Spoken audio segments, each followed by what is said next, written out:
কখনো ভয় পাবে না এবং কখনো রচনা ছেড়ে আসবে না, কারণ এটি হচ্ছে এমন একটি জায়গা যেখানে তোমরা মার্কস স্কোর করতে পারবে।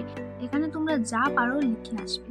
দেখো, যদি তোমাদের আমার মতো প্রবলেম থাকে যে তোমরা শিখতে পারো না, কিছু করতে পারো না, তাহলে তোমাদের জন্য একটি বেস্ট আইডিয়া কি হচ্ছে, তোমরা জিনিসটি আগে বুঝো।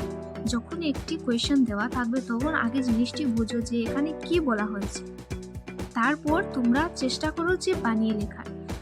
তাহলে তোমাদের একটা আমি কথা বলে রাখি, যে যখন তোমরা কোনো রচনা লিখবে তখন কি করবে না, এভাবে যে আমরা প্যারা প্যারা দিয়ে লিখি, এভাবে এক লাইনে কিছু খিচুড়ি বানাবে না।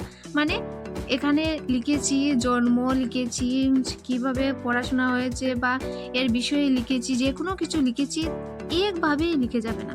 তোমরা কি করবে, পয়েন্ট ওয়াইজ লিখবে। পয়েন্ট ওয়াইজ লিখবে, যেমন প্রথমে ভূমিকা আছে বা সূচনা আছে, তারপরে কি লিখবে, জন্ম, তারপরে কি শিক্ষা জীবন, বা যেরকমই থাকবে কোয়েশ্চেন অনুযায়ী তো পয়েন্টগুলো হবে। তাহলে তোমরা ট্রাই করবে কি পয়েন্ট অনুযায়ী লেখার। তোমাদের আমি একটি দেখিয়ে দিই এক্সাম্পল কিভাবে লেখার। এখানে দেখো জুবিন